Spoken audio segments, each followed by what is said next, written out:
Semoga Ustaz. Assalamualaikum warahmatullahi wabarakatuh.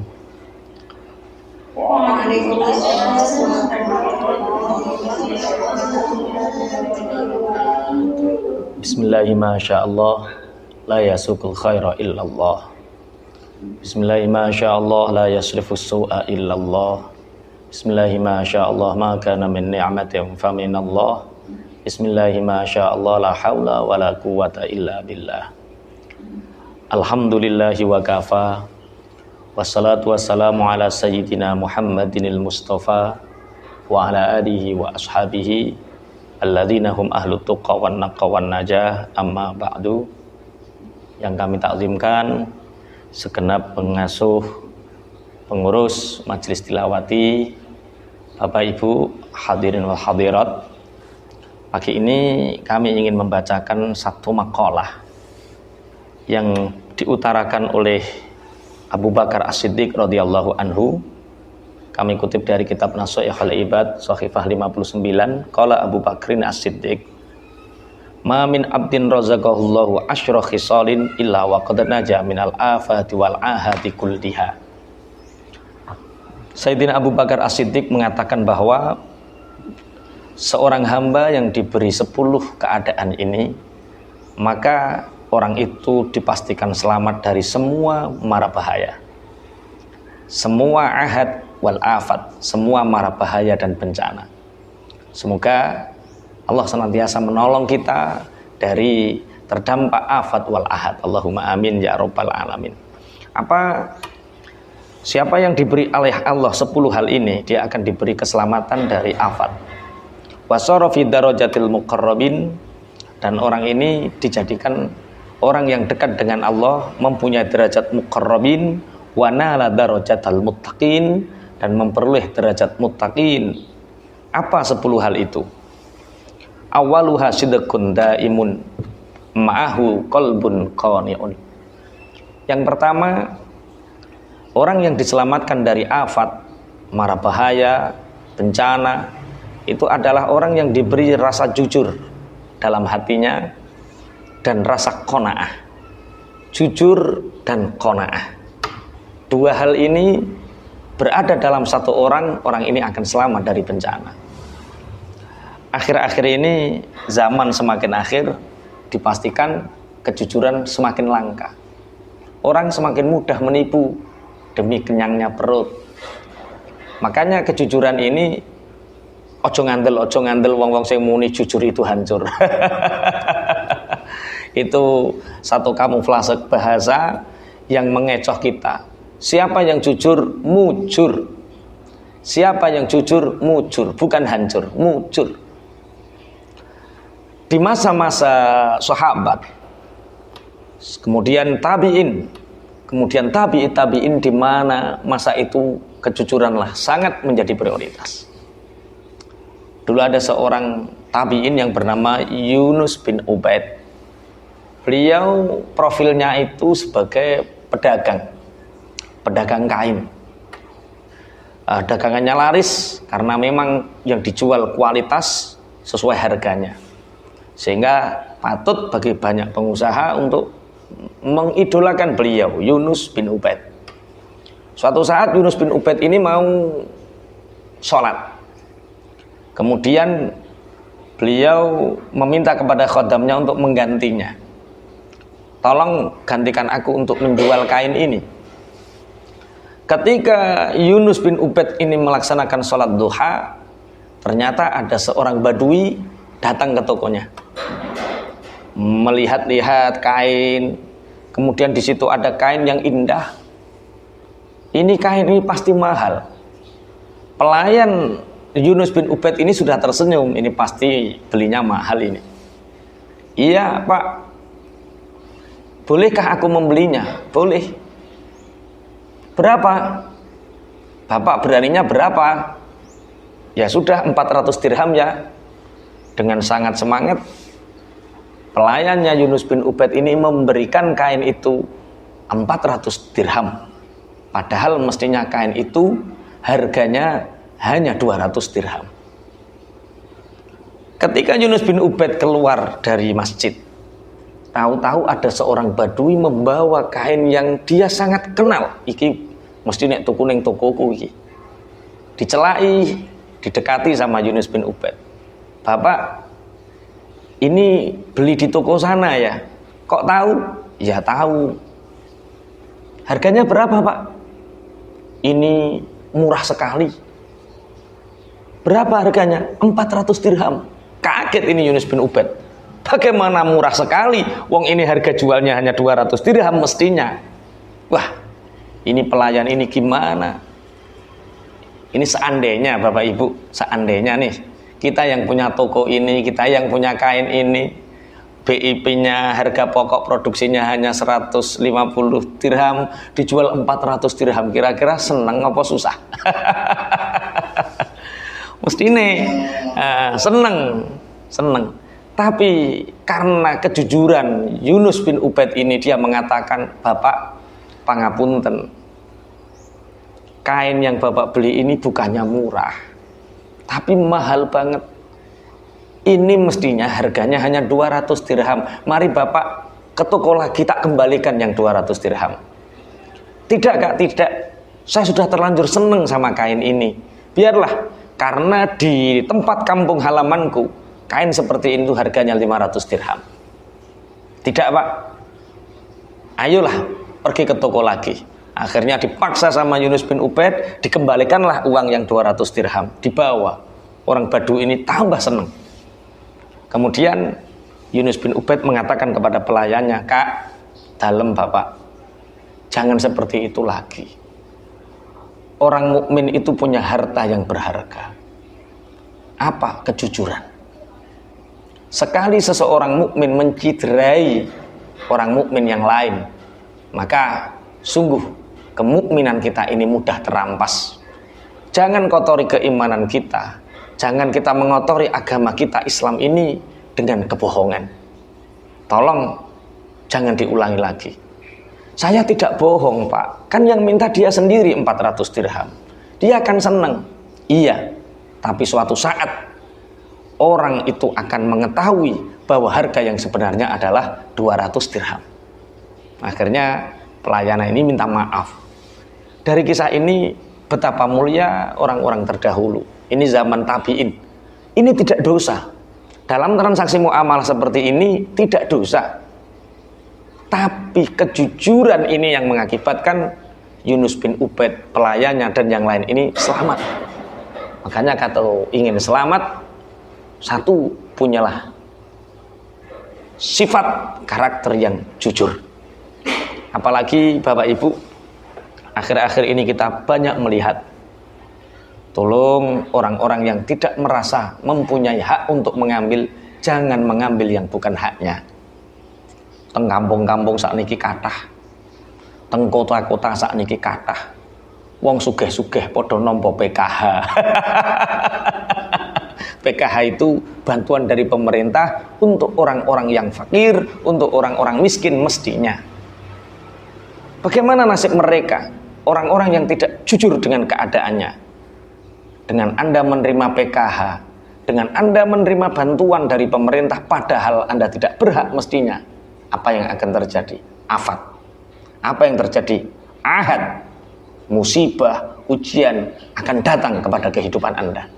Maka yang dikatakan oleh Abu Bakar As-Siddiq, kalau Anda ingin selamat dari afat dan ahad, satu, punyalah karakter jujur, wal qalbun qani'un, dan hati yang qanaah.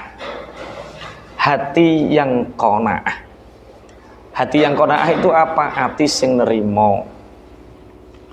Talabul ghina fi kasratil mal walakinnal ghina fil qanaah. Kabeh wong kepingin sugih. Iki sing kerja ning Singapura kepingin sugih, sing kerja ning Hong Kong kepingin sugih, sing kerja ning Arab Saudi ya kepingin sugih.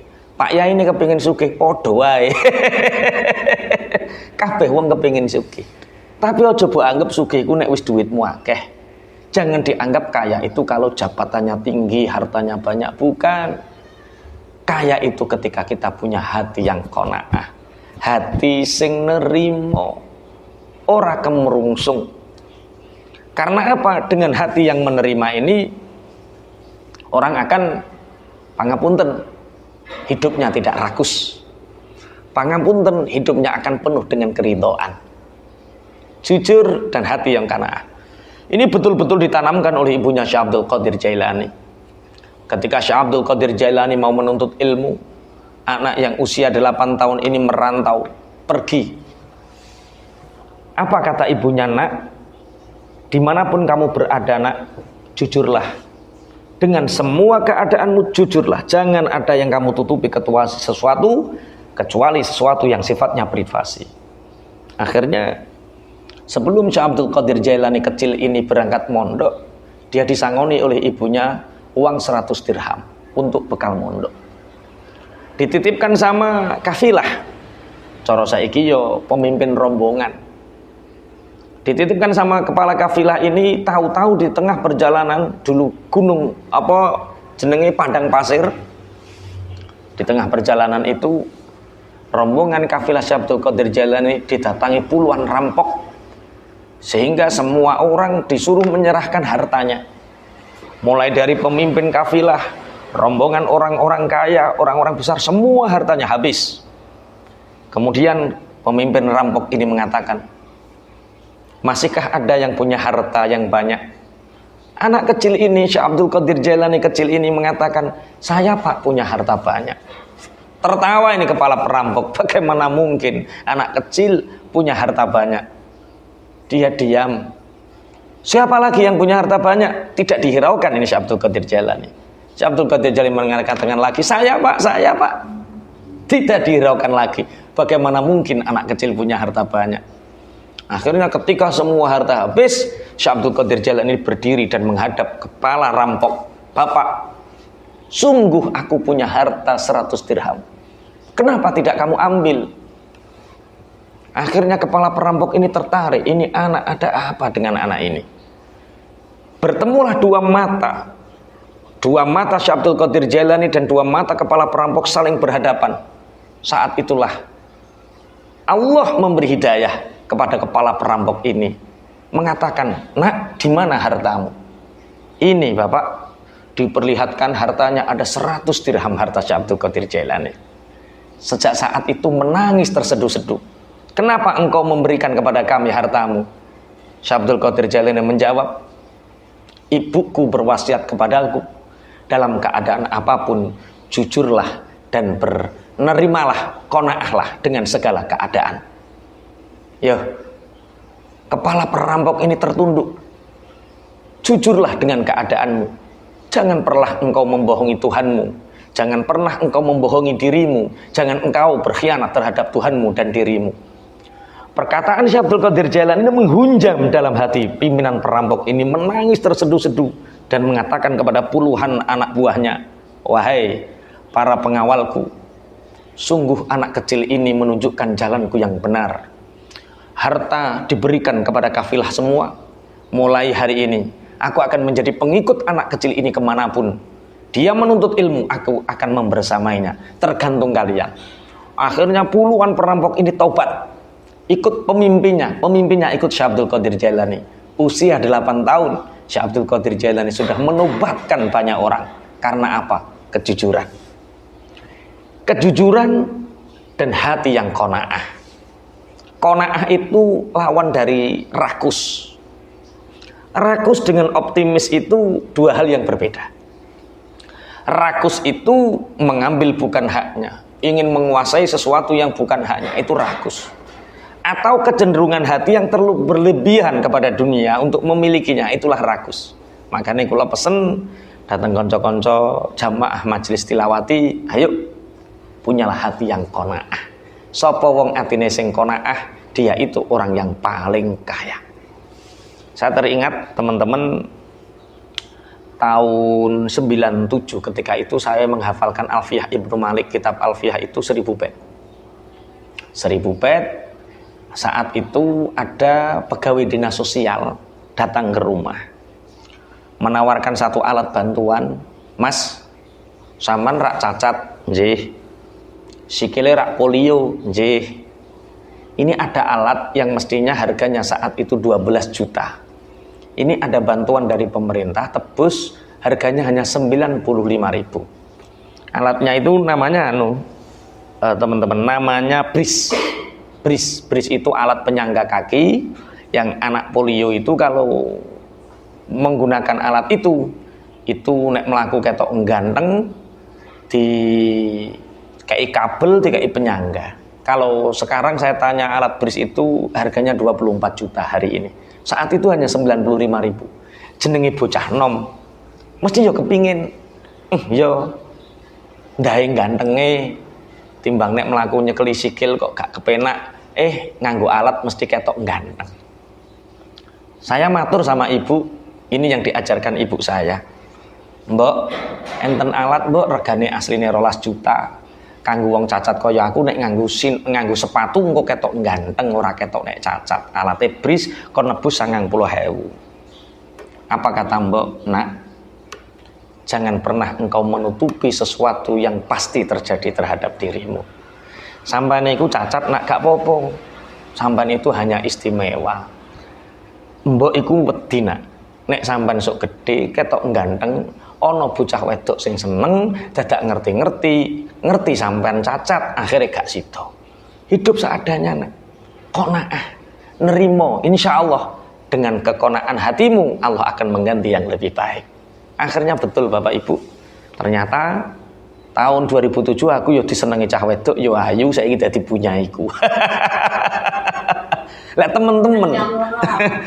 Pangapunten. Teman-teman yang menutupi sampai hari ini, pangapunten, ternyata yang mencintai pun kecewa karena tidak memperlihatkan keadaan yang sebenarnya. Maka qanaahlah, qanaah. Dengan qanaah, maka kehidupan ini akan menjadi lebih baik. 10 rizki yang Allah berikan kepada orang ini, maka dia akan selamat dari afat, mara bahaya, bencana. 1, kejujuran dan hati yang qanaah. Yang kedua, watsani sabrun kamilun ma'ahu syukrun daimun.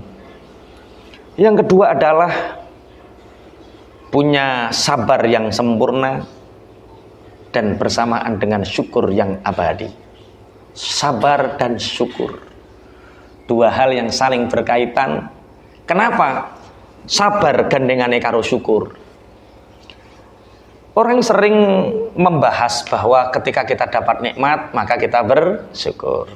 Kalau kita dapat ujian maka kita bersabar. Padahal menurut ulama-ulama tahqiq, ulama-ulama yang mengerti kenyataan hidup, syukur yang sejati itu Bapak Ibu tidak ketika kita hanya dapat nikmat. Tapi syukur yang sejati adalah di mana kita selalu bersyukur walaupun dalam keadaan diuji. Dalam keadaan kaya bersyukur, dalam keadaan miskin bersyukur. Dalam keadaan sehat bersyukur, dalam keadaan sakit bersyukur. Kalau syukur kita gantungkan terhadap nikmat Bapak Ibu, maka apa bedanya kita dengan anjing, apa bedanya kita dengan kucing? Yang kucing dan anjing ketika dikasih tulang dia bersyukur, seneng. Tapi ketika dia tidak dikasih tulang, dia meong-meong. Maka sabar itu adalah satu kata dari ungkapan syukur yang sejati.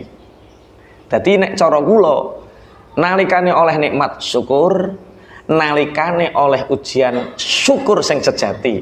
Syukur sejati iku jenenge apa? Sabar. Rasulullah sallallahu alaihi wasallam dawuh, Abdulul imani as-sabru was-samahah, rawahu ad-Dailami. Iman yang paling utama adalah sabar dan samahah. Samahah itu apa? Samahah itu gawe murah, gawe gampang, ora gampang ngengel-ngengel wong.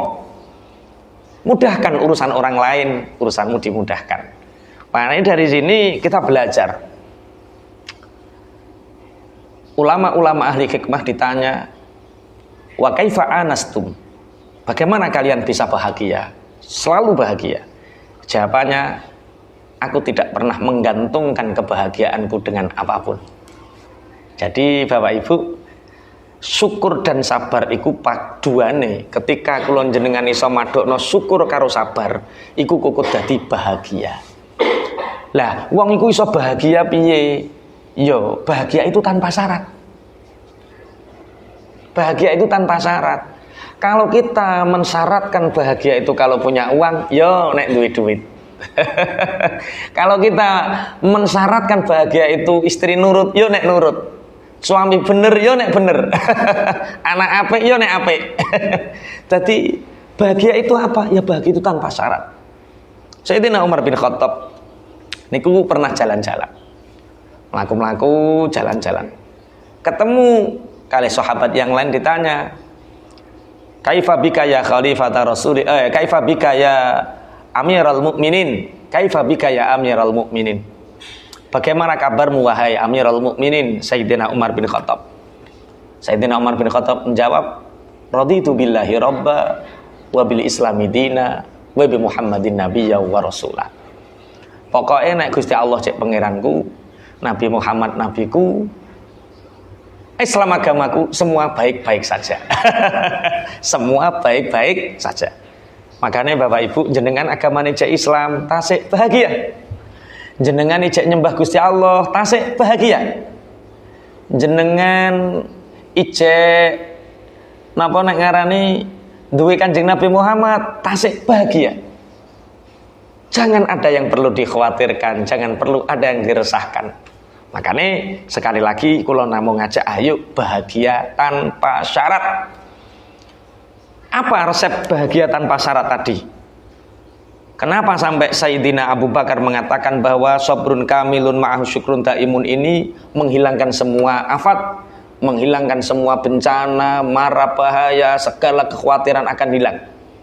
Karena sabar dan syukur perpaduannya akan menjadi bahagia. Bahagia itu tanpa syarat, karena kebahagiaan itu akan mendatangkan banyak fadilah rizki. Gak percaya kita buka kitab Riyadhus Shalihin.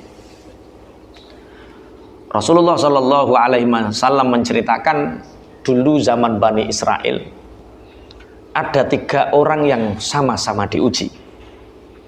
Satu orang yang terkena penyakit lepra, penyakit gatel, yang penyakit gatel ini menjadikan jari-jarinya terputus, kulitnya busuk dan lain sebagainya. Datanglah malaikat, sing malaikat iku membo menungso. Ditanya, "Piye Pak kabare Pak?" "Kabar mbok takokne kabar. Aku iki penyakitan lepra, dikucilkan dari masyarakat, aku terbuang sehingga tidak ada yang mau menemani aku." Sir malaikat, "Kalau Bapak punya permintaan yang mustajab, punya permintaan yang akan diberikan oleh Allah, kira-kira Bapak minta apa?" "Aku meminta agar penyakit lepraku ini disembuhkan." Akhirnya malaikat ini memegang bagian tubuh orang yang penyakit lepra ini.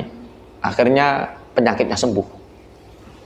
Setelah penyakitnya sembuh, Bapak, seandainya Bapak diberi permintaan, langsung diberi, Bapak minta kekayaan berupa apa? "Aku meminta unta." Dikasihlah unta yang sedang hamil. Saat itu kemudian orang lepra yang sudah menjadi tampan, kemudian punya unta, kemudian beranak pinak, sehingga masyhurlah ada orang kaya baru, OKB. Punya unta banyak.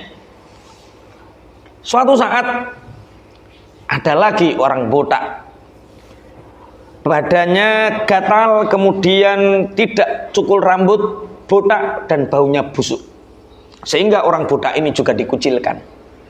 Bertemu dengan malaikat ini lagi, permintaannya adalah ketika botaknya hilang, penyakit kulitnya hilang, disentuh sama malaikat, akhirnya botaknya sembuh. Minta apa beliau? Orang botak ini minta sapi. Dikasihlah sapi betina yang hamil. Nek hamil rak wong, nek sapi apa jenenge? Bunting. Kok kaya hamil sing menghamili wong. Bunting. Dikasih sapi yang bunting. Akhirnya dari sapi ini lahirlah banyak sapi, sehingga orang botak ini juga menjadi orang yang tampan dan kaya raya, punya peternakan sapi. Yang terakhir adalah orang yang buta. Dalam kebutaannya ini dia meminta agar dia disembuhkan dan meminta kambing saat itu. Meminta kambing. Dikasih Ketiganya ini orang lepra, orang botak, orang buta ini menjadi kaya raya di daerahnya masing-masing. Suatu saat malaikat ini datang lagi, tapi membo bukan orang kaya, tapi membo orang lepra. Mendatangi orang yang dulunya penyakitan lepra, tapi sekarang kaya raya. Minta Pak, minta apa? Mohon berikan aku 1 unta untuk bekal perjalananku nanti. Hai orang lepra, apa kamu nggak tahu bahwa unta-unta ini adalah hasil kerja kerasku? Enak-enakan jaluk, enak-enakan hanya mendoakan. Pergi sana kerja, jangan ngerepoti orang. Maaf Pak, saya hanya orang yang punya penyakit lepra dan saya hanya ingin melanjutkan perjalanan. Tolonglah beri 1 unta.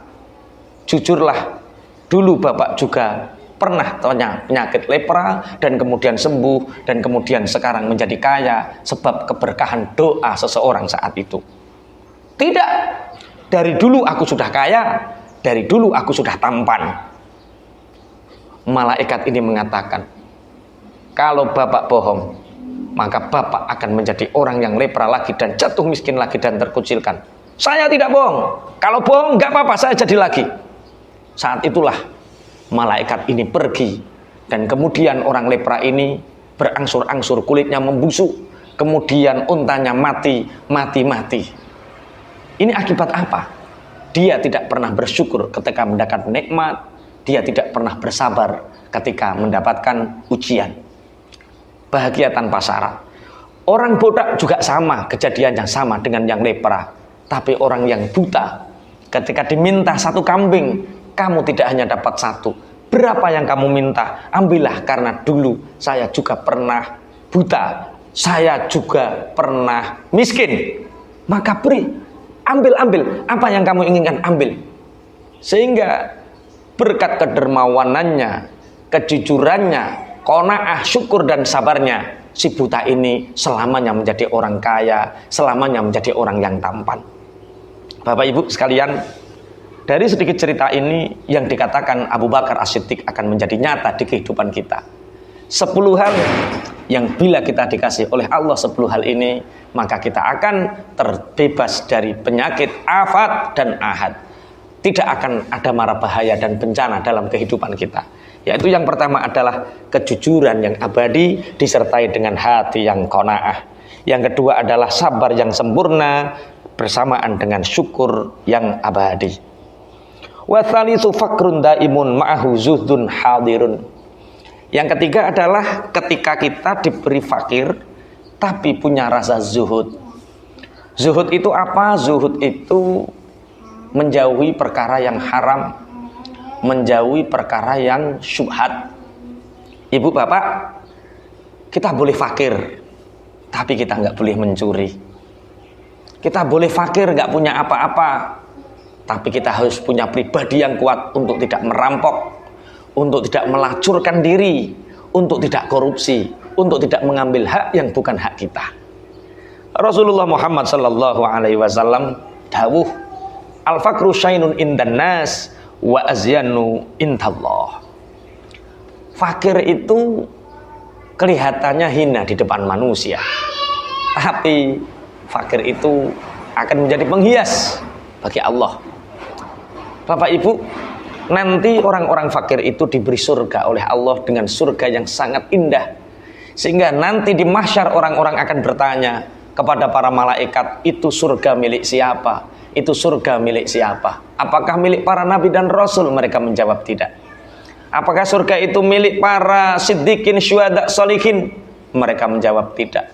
Lalu itu surga milik siapa? Dijawab, itu adalah surga milik orang-orang fuqara, milik orang-orang fakir yang senantiasa bersabar, zuhud, tidak mencuri, tidak melacur, tidak merampok. Rasulullah Shallallahu Alaihi Wasallam juga bersabda, ya ma'syarul fuqara, uqtullahar ridho min qulubikum. Wahai golongan orang-orang fakir, berilah Allah ridho dari hati kalian. Jadi najan orang duit kudu ridho. Aku ridho ya Allah, aku ikhlas ya Allah. Najan orang duit, syukur ridho. Dawuh Kanjeng Nabi, syukurlah, berilah Allah ridho dari hati kalian. Tadfaru bithawabi fakrikum, maka kalian akan mendapatkan pahala kefakiran kalian. Wa illa fal, kalau kalian tidak ridho, kalian tidak akan mendapatkan apa-apa dari kefakiran Anda. Masya Allah, Rasulullah memuji, Rasulullah bungah nih nang ngene wong-wong fakir. Nek wong fakir niku oleh ganjaran sing gede, syarate kudu ridho, syarate kudu ikhlas. Niki yang ketiga. Sampai yang ketiga, Ustaz. Dalam apa tuh? Yang pertama tadi apa? Yang pertama adalah jujur disertai dengan hati yang qanaah. Yang kedua sabar sempurna disertai dengan syukur yang abadi. Yang ketiga fakir disertai dengan zuhud. Bahkan sebagian ulama-ulama ahli hikmah mengatakan istighna'uka 'ani syai' khairun min istighna'ika bihi. Istighna'uka 'ani syai' khairun min istighna'ika bihi. Kamu tidak butuh terhadap sesuatu itu lebih baik daripada kamu membutuhkannya. Jadi intinya ngeten, kena apa wong fakir kok ngersulo. Ya Allah, sing tumbas mobil kok wong kaeneh, aku kapan? Ya Allah, sing duwe duit kok wong kaeneh, aku kapan? Kono wong fakir model ngoten niku karena dia terlalu banyak membutuhkan sesuatu. Karena dia punya banyak harapan. Harapan sing sekirane bandingne uripe dhewe karo uripe wong liya. Mulane aja bandingne uripmu karo uripe wong liya. Pun kula lajengaken. Wal khamisu. Kok wal khamisu to? Warabiu. Fikrun daimun ma'ahu batnun ja'i'un. Sing nomor 4, sering bertafakur dengan hati, dengan perut yang kenyang. Kok kenyang apa? Lapar. Jadi ke-10 hal ini nantinya bisa menghindarkan afat. Kalau hidup Anda hari ini banyak ujian, kalau hidup Anda sekarang banyak musibah, ingat mungkin Anda belum bersabar dan bersyukur. Mungkin Anda belum jujur dan belum qanaah. Mungkin Anda belum fakir dan zuhud. Atau mungkin Anda belum sering tafakur dan hati perut yang lapar. Dadi ngeten Kanjeng Nabi Muhammad sallallahu alaihi wasallam sering dawuh pentinge wong duwe weteng sing lesu. Kanjeng Nabi dawuh rahimallahu qauman yahsabuhumun nasu marda wa ma hum bimarda. Kanjeng Nabi dawuh Allah memberikan rahmat kepada kaum yang orang-orang menyangkanya orang itu sakit padahal tidak sakit. Allah memberi sakit tapi kita merasa tidak sakit. Allah ridho, Allah memberi rahmat kepada orang itu. Contoh yang terjadi terhadap Imam Syafi'i radhiyallahu anhu. Imam Syafi'i niku Bapak Ibu kena wasir, kena ambien niku 14 tahun. Nek lenggah kados kula ngeten niki dari duburnya keluar darah. Beliau mengatakan, ya Allah, kalau memang panjenengan ridho, ya Allah, nek panjenengan ridho, ya Allah, tambahi, ya Allah, tambahi, ya Allah. Loro 14 tahun, sakit 14 tahun, orang menyangka betapa sakitnya Syekh Imam Syafi'i.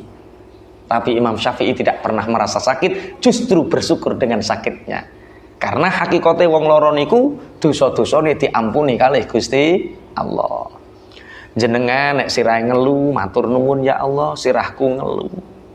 Jenengan nek sikile linu matur nuwun ya Allah, sikilku linu. Nek jenengan purun tambahi ya Allah, tambahi ya Allah, ngoten. Katoke ra patek mathuk katoke iki. Tafakkaru, karena dengan berpikir ini kita menemukan hakikat hidup. Bu, sampean milih ndi? bojone sampeyan iku sugih, duwite akeh, tapi ra tau neng omah, lunga terus. Karo bojone sampean uripe pas-pasan, gemati karo sampean neng omah, terus sampean milih endi? Oh, ini namanya tafakur. Bahwa setiap keadaan kita yang dipilihkan oleh Allah itu pasti keadaan yang lebih baik. Alhamdulillah Pak, masa sampan duwite rapate akeh ning omah terus, aku matur nuwun Pak, ya ngoten. Enten tiyang Bapak Ibu, dia itu merasa bahwa kehidupannya ini kehidupan yang paling buruk. Enten tiyang niku pangapunten duwe anak siji. Duwe anak siji sikile coklek. Ketika berlatih kuda kakinya patah. Tetangga-tetangganya banget temen, anakmu cek nom-noman kok wis sikile coklek. Apa yang dikatakan terhadap anaknya? Nak, sabar. Nak, sabar.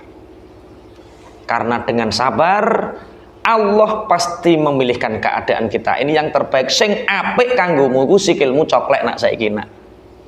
Ya ora, ciri tangga-tanggane. Sing paling apik keadaane mestine iso mlaku normal, iso nyambut gawe. Coklek iku gak keadaan sing paling apik. Diyakinkan oleh bapaknya, paling baik nak. Setelah 1 minggu kakinya patah, datang pasukan kerajaan. Merekrut siapapun yang punya anak muda, yang sehat, yang bisa berperang, harus ikut berperang. Anak-anak muda yang kakinya sehat, anak-anaknya yang sehat dibawa semua. Mereka menangis karena mereka tidak tahu dalam peperangan bisa kembali atau tidak. Sehingga anak yang kakinya patah ini, pangapunten, dia selamat dari medan pertempuran. Inilah keadaan yang terbaik. Kadang sing ketok apik urung karuan apik, sing ketok elek urung karuan elek. Maka di setiap keadaan, nek sampean kepingin keadaan sampean orang menjadi musibah, afat, tafakkaru fi kulli syai'in. Berpikirlah di setiap keadaan. Tafakkaru fi kulli syai'in. Berpikirlah terhadap segala sesuatu. Wal khamisu, yang kelima, huznun daimun ma'ahu khaufun muttasilun. Yang kelima adalah sedihnya hati disertai dengan rasa takut. Sebagaimana sabda Rasulullah, "Lau ta'lamuna ma lakum indallahi la ahbabtum an tazdadu faqatan wa hajatan." Ibu, Bapak, ketika Allah memberi kesedihan terhadap kita, ketika Allah memberikan kesedihan kepada kita, ingat bahwa itu adalah anugerah yang sebenarnya. Sampai Kanjeng Nabi dawuh, seandainya kalian mengerti apa yang ada, yang terjadi, yang diberikan Allah terhadap kalian, terhadap Allah kepada kalian, maka kalian pasti akan mencintai untuk ditambahinya faqah dan hajah itu. Dadi ngeten, lumrahe wong normal sehat iku luwih apik tinimbang sakit. Lumrahe wong normal, perkara sehat iso nyambut gawe, perkara sehat iso ngasilno ma'isyah, perkara sehat iso ngrumat anak putu. Ketoke sehat iku luwih apik tinimbang sakit. Tapi seandainya kata Rasulullah, "Lau ta'lamuna ma indakum, lau ta'lamuna ma indakum la ahbabtum an tazdadu faqatan wa hajatan."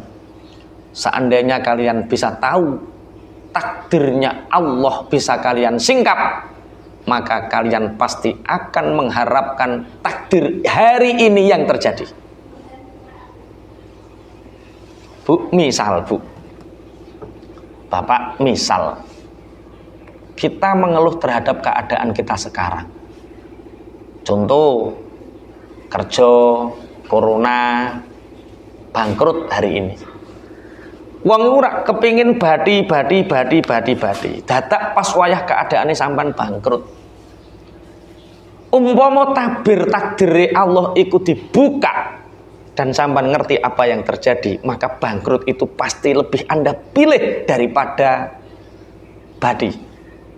Soalnya mungkin wayah corona, wong-wong padha bangkrut, bojone sampean badi dhewe, dadak akeh rondo-rondo padha ditinggal bojone sampean dadak wayah telu piye terusan. Gara-gara saiki ra duwe duit, akhire bojone sampean ning omah, rukun karo keluarga.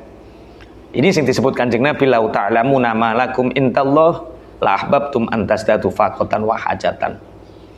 Umpama sampean kita itu tahu takdir di sisi Allah terhadap kita hari ini, maka terhadap fakoh dan hajat kita ini kita akan ridho. Wasadi sujuhdun daimun ma'ahu badanun mutawadhiun. Yang keenam adalah ketika kita diberi masyaqqah oleh Allah, itu tandanya Allah memberikan kita rasa tawadhu. Rasulullah Shallallahu Alaihi Wasallam dawuh, tawadhu wajarisul masakin takunu min kibari ahlillah. Hari ini ada yang mungkin hidupnya susah. Ingat, itu tanda Allah menginginkan kita untuk segera tawadhu. Kadang wong nek dikai sugih terus iku nggarai sombong. Kadang wong dikai pangkat terus nggarai sombong. Piye carane Allah memaksa kita untuk menjadi orang yang tawadhu? Dibangkrutkan, dimiskinkan, digelapkan. Akhirnya dari miskin ini, dari kebangkrutan ini, Allah menjadikan kita betul-betul tawadhu. Akhirnya awake biasa ngobrol karo wong fakir miskin. Sampai Kanjeng Nabi dawuh, sampean kepingin min kibari ahlillah. Min ahlillah, min kibari ahlillah. Sampean kepingin termasuk orang-orang besar di sisi Allah. Nek kepingin dadi wong pangkat ning sisine Allah, gampang tawadhu. Kanjeng Nabi itu ketika mau Mi'raj, Allah memberi pengumuman kepada buruk yang ada di surga, kendaraan-kendaraan surga itu jenenge buruk. Dikai pengumuman bahwa khatamul anbiya wal mursalin Sayyidina Muhammad akan diangkat menuju muntaha, sidratul muntaha, akan diangkat menuju mi'rajnya. Di antara salah satu dari kalian nanti yang akan menjadi tunggangan Rasulullah. Saat itu buruk-buruk mempersiapkan dirinya, menggunakan perhiasan yang tampak elok, tampak indah, dan dia menyangka pasti aku yang terpilih, aku yang paling layak terpilih, aku badanku yang paling besar, kekuatanku yang paling hebat. Semua mengatakan seperti itu. Tapi ada satu buruk yang dia tidak begitu besar, perhiasannya sederhana, dia tidak berani menampakkan dirinya. Dia berada di pojok dan merendahkan hatinya. Ya Rasulullah, aku mencintaimu. Aku sangat ingin engkau jadikan tunggangan, tapi tidak pantas bagiku untuk engkau tunggangi, karena aku di antara teman-temanku paling kecil, paling sederhana. Akhirnya apa yang terjadi? Dengan ketawaduannya inilah buruk ini justru dipilih oleh malaikat Jibril karena dia punya nurul basirah dengan Rasulullah Muhammad sallallahu alaihi wasallam. Abu Ayyub Al-Ansari, sahabat Madinah, ketika mendengar kabar bahwa Rasulullah sallallahu alaihi wasallam akan berada di Madinah, akan bertempat di Madinah, pembesar-pembesar orang Madinah berkumpul, menyiapkan rumahnya dengan mewah, memapak Rasulullah paling barisan depan, memegang kendali unta Rasulullah dan mengatakan, monggo Kanjeng Nabi pinarak teng dalem kula. Ya Rasulullah, monggo pinarak teng dalem kula. Semua orang merasakan saking cintanya kepada Kanjeng Nabi, ingin mendapatkan kemuliaan daleme tinggeni daleme Rasulullah sallallahu alaihi wasallam. Rasulullah memberikan suri tauladan, aku nanti bertempat di mana untaku akan berhenti. Aku nanti bertempat di mana untaku berhenti. Ternyata unta ini dibimbing oleh malaikat Jibril, ambruk prek di depan rumahnya Abu Ayyub Al-Ansari. Siapakah Abu Ayyub Al-Ansari? Seorang sahabat fakir, seorang sahabat yang tawadhu. Dia mengatakan, apa pantas rumahku yang sederhana ini ditempati oleh makhluk terbaik? Apakah pantas rumahku yang kecil ini ditempati oleh Rasulullah? Sehingga saat itu rumah cukup dibersihkan, tapi tidak penuh dengan kemewahan. Akhirnya karena ketawaduannya Abu Ayyub Al-Ansari inilah rumah Abu Ayyub Al-Ansari ditempati oleh Rasulullah. Jadi ketika kita ingin dibuat tawadhu oleh Allah, caranya bermacam-macam. Di antaranya yaitu kita dibuat ndiluk. Wong dan duwite wakeh, sugih, jabatane dhuwur, gampang ndangak. Tapi wong nek wis kadung utange akeh, jabatane ceblok, wis ndiluk ora wani ndangak. Nah itu tanda, sinyal baik dari sinyalnya Allah. Sampean dikongkon tawadhu. Makanya Abu Bakar As-Siddiq mengatakan 10 hal ini kalau Allah memberikan kepada kita, kita akan jauh dari afat, dari mara bahaya, bencana. Yang pertama, ketika kita diberikan kejujuran dan hati yang qanaah. Kedua, ketika diberi sabar dan syukur. Yang ketiga, ketika kita diberi fakir dan zuhud. Fakir tapi tidak merampok, tidak mencuri, tidak berangasan. Dia akan hidup selamat dari afat. Yang keempat, ketika dia diberi pikiran yang luas dengan perut yang kenyang. Yang kelima adalah dia diberi kesedihan dan rasa khauf bersambung dengan Allah. Yang keenam, ketika dia diberi kepayahan tapi dia mengambilnya sebagai bentuk sifat tawadhu. Wasabi'u rifqun daimun ma'ahu rahimun hadirun. Yang ketujuh, ketika seseorang dibeli ora sembrono. Alon-alon ini bahasa Indonesiane apa? Alon-alon ora sembrono ini bahasane apa? Bahasa Arabnya rifkun. Apa alon-alon? Ora sembrono, ora gerusa-gerusu.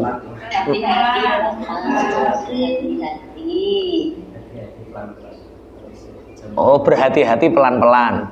Ya wes, yang penting paham ngono wae. Pokoke ora gerusa-gerusu. Pernah dalam satu karya Syekh Mustafa Al-Ghulayyani mengatakan, manil aqilah. Siapakah wanita yang cerdas? Wanita yang cerdas adalah wanita yang dia tidak tergesa-gesa mengambil sikap, wanita yang tidak kesusu membeli, tidak kesusu membuang, tidak kesusu. Jadi ciri khas kebodohan itu kesusu. Kesusu niku tergesa-gesa. Lah, lawan daripada kesusu adalah rifqah. Jadi ketika ada seseorang yang punya kehati-hatian dan dia punya kasih sayang yang selalu dihadirkan, itulah orang yang selamat. Rasulullah Shallallahu Alaihi Wasallam dawuh, innama yarhamullahu min ibadihir ruhama. Allah memberikan kasih sayang dari hambanya, hamba yang suka mengasihi orang lain. Ibu bapak pangapunten, afat terjadi karena kesembrononan. Saking pingine sugih ditawari, Anda mendapatkan hadiah 150 juta.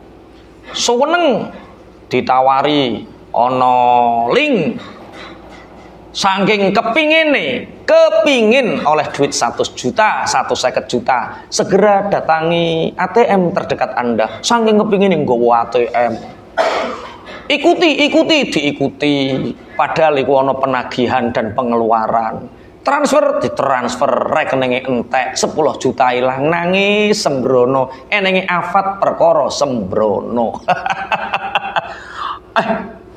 Anda ingin mendapatkan umroh gratis, bayar 2 juta untuk pengurusan paspor dan meningitis. Syaratnya mencari orang untuk bayar 2 juta lagi. Golek woner kenek 2 juta oleh wong 20. 2 juta ping 20 wis 44. Masya Allah, jebule ketipu. Lah wong ketipu perkara sembrono, tidak berhati-hati. Maka datangnya afat karena kesembrononan. Selamat dari afat, berhati-hati dan selalu punya kasih sayang. Ibu pangapunten, bapak pangapunten, jenengan nate mboten mengalami bangun tidur ngerti-ngerti sumpek, utawa ora tangi turu jam 10:30 isuk idep-idep sumpek, aku ki salah apa to terae, ana apa kok ngerti-ngerti sumpek, gak ngerti sebabnya, budreken gak ngerti sebabnya. Ketika kita merasakan budreken sumpek gak ngerti sebabnya, itu tanda Anda belum berbuat baik untuk orang lain. Itu tandanya sampean gung berkasih sayang kepada orang lain. Caranya untuk menghilangkan itu gampang. Kalau punya uang 5.000, 10.000, bawa keluar, kasihkan kepada siapapun yang mau. Kalau tidak punya uang, ada orang yang mau sabrang jalan, sabrangke. Atau tidak punya uang, tidak punya tenaga, cukup ketemu dengan orang, senyum, sumpekmu hilang. Iku resep carane ngilangi sumpek sing ora dikenaweruhi sebabe. Itu yang disebut Kanjeng Nabi, innama yarhamullahu min ibadihir ruhama. Allah memberikan kasih sayang kepada orang-orang yang memberikan kasih sayang kepada orang lain. Nek pingin diwelasi Allah, ya welaso karo wong liya. Wasaminu hubbun daimun ma'ahu hayaun hadirun. Yang kedelapan, orang yang terhindar dari mara bahaya, bencana adalah orang yang selalu mencintai Allah dan selalu punya rasa malu kepada Allah. Rasulullah Shallallahu Alaihi Wasallam bersabda, kullukum yuhibbu ayyadkhulal jannah. Kalian semua itu ingin masuk surga. Qalu na'am. Ya Rasulullah, kami semua ingin masuk surga. Qala aksiru minal amal. Apa jawab Rasulullah? Jangan panjang angan-angan, muluk cita-cita. Ojo kakean khayalan tingkat tinggi, maka kalian bisa masuk surga. Wa asbitu ajalakum baina absarikum. Dan tetapkanlah ajal kalian di antara mata kalian. Jadi ciri Kanjeng Nabi, nek sampean kepingin mlebu swarga, nggih Kanjeng Nabi kula kepingin mlebu swarga, aja kedawan angen-angen. Kemudian yakinlah bahwa kematianmu ada di depan matamu. Wastahyu minallahi haqqal haya, dan malulah kepada Allah dengan sepenuhnya malu. Qalu ya Rasulullah, kulluna nastahyi minallah. Ya Rasulullah, kita ini sudah malu sama Allah. Qala laisa kadzalik. Bukan seperti itu malu. Laisa kadzalika al-haya'u minallah, walakinal haya'u minallah antan sawul maqabir. Malu kepada Allah itu artinya kalian tidak melupakan kuburan kalian. Wal bila, tidak melupakan kalian ini akan menjadi bangkai. Dadi isin karo Allah iku arep nglakoni maksiat, isin soale aku sesuk nek mati piye. Arep korupsi, arep garong, arep mabuk, arep zina, isin sesuk nek mati kepriye. Wa alla tansahul jaufa wa ma wa'a, dan kalian tidak melupakan perut dan apa yang masuk di dalamnya. Hati-hati Bapak Ibu kerja teng Hongkong, teng Singapura, teng Arab, sing hati-hati sing didahar niku halal apa haram, niku maksude isin kalih Allah. Kemudian wa alla tansawur ra'sa wa ma hawa. Apa yang kita lihat dari pandangan mata ini sing mbok wasi ku halal apa haram, isin. Wa man istaha karamatal akhirah yada'u zinatad dunya hunalika istahya al abdu minallah wa hunalika asaba wilayatallah. Barang siapa yang menginginkan kemuliaan akhirat, maka dia akan meninggalkan perhiasan dunia. Orang atau hamba yang seperti inilah orang yang punya rasa malu kepada Allah sebaik-baiknya malu. Wa tasyu ilmun nafi'un ma'hu jamalun daimun. Yang ke-9, orang yang diselamatkan dari afat adalah orang yang punya ilmu yang bermanfaat, kemudian dengan ilmunya dia berhias. Termasuk ngaji, Bu. Ngaji ngeten iki penting. Terus Kanjeng Nabi, jangan tinggalkan Raudhatul Janan. Sahabat tanglet Raudhatul Janan niku napa ya Rasulullah? Taman-taman surga. Taman-taman surga adalah taman di mana di situ ada majelis ilmu, di situ ada majelis zikir, ada majelis ilmu, ada majelis zikir. Penuhi disitulah tempat taman surga. Lah nek online koyo ngene iki piye Pak? Wallahu a'lam. Ya muga-muga sok ben awake ketemu ning taman swargane Gusti Allah. Allahumma amin. Di antara kita ratusan orang ini kita nggak tahu Pak Toha main ning ndi ora ngerti wong sampean ning Hong Kong. Pak Toha iku main ndi yo gak ngerti wong sampean ning Singapura, ning Arab. Sami kula nggih mboten ngertos jenengan. Tapi kalau kita yakini ini adalah Raudhatul Janan, ini adalah taman-taman surga, insya Allah nanti kita akan bertemu nanti di surga. Allahumma amin. Tapi somben neng akhirat yo ngaji maneh Bu ya. Kok ndang aku ra eling ngaji saking penake swarga ndang godaki widodari ya. Tidak menerima tamu 100 tahun. Pun Raudhatul Janan adalah jadi ngeten. Kena apa to wong kok duwe ilmu manfaat dijauhkan dari afat? Ada orang Bu datang kepada kita, Pak Yai dongakno Pak Yai urip kula kok ruwet. Lah ruwet kenging napa? Bojo kula nakal Pak Yai, anak mblarah Pak Yai, golek sandang pangan angel, bendina diubur-uburi Bang Titil. Jenengan dongakne Pak Yai muga-muga ati kula ayem. Akhirnya dikai gelas ana banyune tak suwuk Bu nggih Pak Yai disuwuk tak kei uyah sak gegem. Uyah sak gegem dikekno ning gelas diudek diombe gaber-gaber kasinen. Enten tiyang niku diajak teng telaga. Telaga niku banyune bening seger dikei uyah sak-sak diudek tetep seger. Lah telaga niku wadah, gelas niku wadah, banyune niku ilmu, uyahe niku musibah, garamnya itu ujian.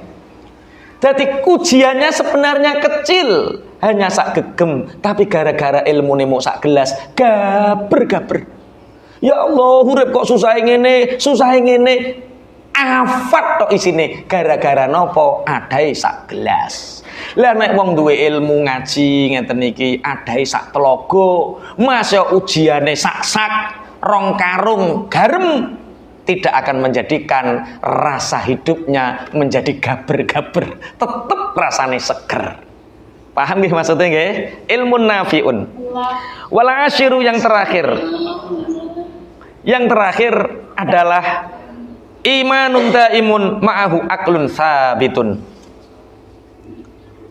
Bapak Ibu, orang yang dijauhkan dari afat adalah orang yang beriman dan punya akal yang sempurna. Tadi kalau sering ditanggleti, apa yang bisa menyelesaikan masalah? Dua, apa? Iman dan strategi. Iman itu keyakinan, akal itu strategi. Allah punya langit, Allah punya bumi. Jadi untuk menyelesaikan sesuatu butuh keimanan dan butuh strategi. Jadi 10 hal ini menurut Sayyidina Abu Bakar yang bisa menghindarkan kita dari afat, bencana, mara bahaya, ujian hidup yang bertubi-tubi.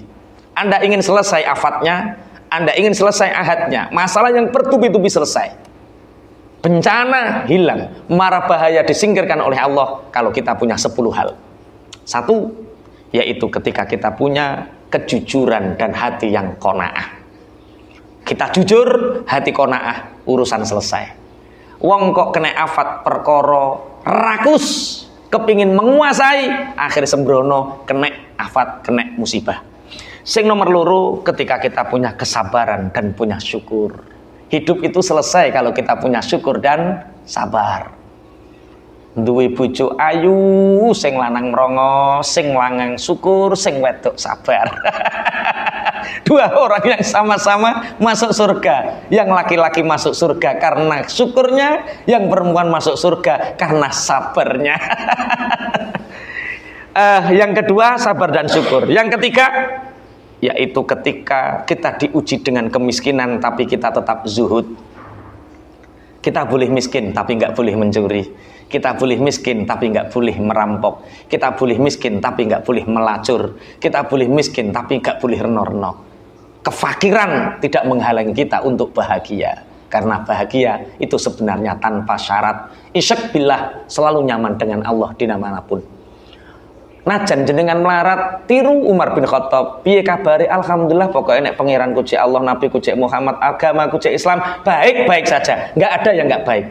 Pokoknya yang penting agamanya Islam, nabinya Muhammad, pangerannya Gusti Allah, baik-baik saja. Yang keempat yaitu ketika kita dirundung kesedihan, kita punya rasa takut kepada Allah. Ketika kita punya kesedihan, kita punya rasa takut kepada Allah. Mulane sering kula aturaken, Bu, susah ikut dosa, Bapak susah ikut dosa. Fabidzalika falyafrahu. Gusti Allah merintah kula jenengan bahagia dalam keadaan apapun. Susah itu satu celah setan masuk ke dalam hati kita agar kita menjadi orang kufur. Mulane dalam keadaan apapun ketika ada rasa kesedihan dalam hati, ingat itu dosa. Langsung takut sama Allah. Aku aslinya ya susah tapi wedi karo Allah piye ra piye tak ayemke. Jadi bahagia tanpa syarat. Yang ke-6 yaitu ketika kita punya masyaqqah, punya juhud, punya kesedihan, kesusahan, kangelan. Masyaqqah itu kangelan secara fisik itu masyaqqah. Ketika kita diuji kangelan fisik, maka kita yakin bahwa di situ kita menjadi orang yang tawadhu. Dipaksa oleh Allah menjadi orang tawadhu. Jenengan kerja teng luar negeri kok ngerasa kangelan, ingat itu tanda Allah menginginkan kita untuk tawadhu. Dan tawadhu ini sumber keberuntungan. Kaya Abu Zakaria Al-Ansori, kaya buruk zaman Kanjeng Nabi, kaya Gunung Tursina yang dipilih oleh Allah mendapatkan kitab Taurat karena dia merasa gunung kecil di antara gunung-gunung besar yang lain. Tawadhu. Nek dikai kangelan urip dadi wong sing tawadhu. Sing nomor 7, tidak sembrono, selalu berhati-hati dan punya rasa kasih sayang. Ingat, nek sumpek tiba-tiba datang tanpa sebab, segeralah berbuat kasih sayang untuk orang lain. Sumpekmu hilang, uripmu kepenak. Yang ke-8 adalah mencintai Allah dan punya rasa malu kepada Allah. Yang ke-9 adalah selalu belajar ilmu dan mengamalkannya. Yang ke-10 yang terakhir adalah kita selalu mempunyai iman dan strategi. Jam 11 persis, Bapak Ibu niki keranten kula ajenge ngaos Ihya sekedap malih. Pangapunten untuk tanya jawab, binjing-binjing mawon nggih. Napa dikasih waktu tanya jawab 15 menit?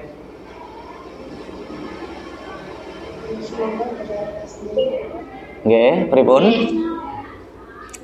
Monggo derek Bapak Ustaz. Nggih, monggo setunggal kalih mawon nggih menawi wonten pertanyaan kawula sumangkaaken. Mas. Nyuwun izin nggih Bapak Ustaz. Semoga kepada jemaah tamu undangan mungkin yang ada pertanyaan bisa disampaikan kepada beliau Bapak Ustaz. Sebutkan nama dari perwakilan majelis mana dan passwordnya SPT fi Kolbi. Barakallah, Allahu Akbar. Monggo pertanyaan dibuka dari sekarang. Assalamualaikum jemaah. Waalaikumsalam warahmatullahi wabarakatuh. Tafadhol, mungkin ada hadirin tamu undangan kan untuk menyampaikan pertanyaan.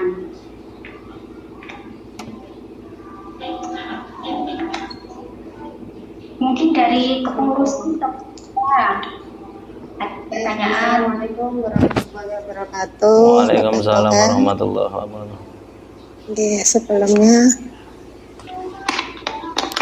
kami perwakilan dari Majelis STT deh. Ini kan langsung mawon ya. Punten sadhereng ya. Dari penjelasan Abah tadi menjelaskan soal ketika kita merasakan bangun tidur, merasakan sesuatu yang kurang gitu. Nah, dari itu ataukah bisa dibilang suatu tanda atau peringatan dari Allah untuk kita untuk melakukan suatu kebaikan, misalnya tadi memberikan bantuan kepada orang lain atau yang lain gitu. Apakah itu suatu tanda atau peringatan dari Allah untuk diri kita ngoten? Oke, sadarnya matur suwun. Barakallah ilmu-ilmunya. Akhir kalam, Assalamualaikum warahmatullahi wabarakatuh. Waalaikumsalam warahmatullahi wabarakatuh. Memang Ibu, ketika Allah mencintai hamba, Allah akan selalu memberi peringatan. Di antara peringatan Allah terhadap hambanya adalah ketika hamba ini kurang banyak beribadah, kurang banyak berbuat baik untuk orang lain, mungkin saulan iku dhewe mikir awake dhewe terus gak mikirne wong liya. Mungkin dhewe mikir wetenge dhewe, gak mikir wetenge wong liya. Maka Allah akan memperingatkan kepada kita. Kliknya apa? Tiba-tiba atine sumpek. Tiba-tiba atine sumpek. Nah, saat itulah Allah menginginkan kita saat itu segera dafatan wahidah. Saat itu juga segera ngapi wong. Ndang bagi sedekah, atau membantu orang nyabrangkan ke jalan raya, atau mungkin hanya senyum saja nggak apa-apa. Allah akan menghilangkan segala kegundahan itu. Itu memang peringatan Ibu, sebagaimana dawuh Kanjeng Nabi, innama yarhamullah min ibadihir ruhama. Sungguh Allah itu memberikan kasih sayang kepada hamba-hamba yang mau berkasih sayang. Mungkin ada yang lain, monggo. Silakan pada jamaah, silakan tamu undangan. Assalamualaikum warahmatullahi taala wabarakatuh. Waalaikumsalam warahmatullahi wabarakatuh.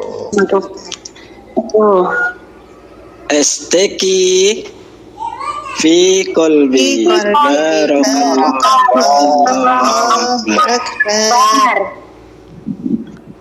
Bismillahirrahmanirrahim.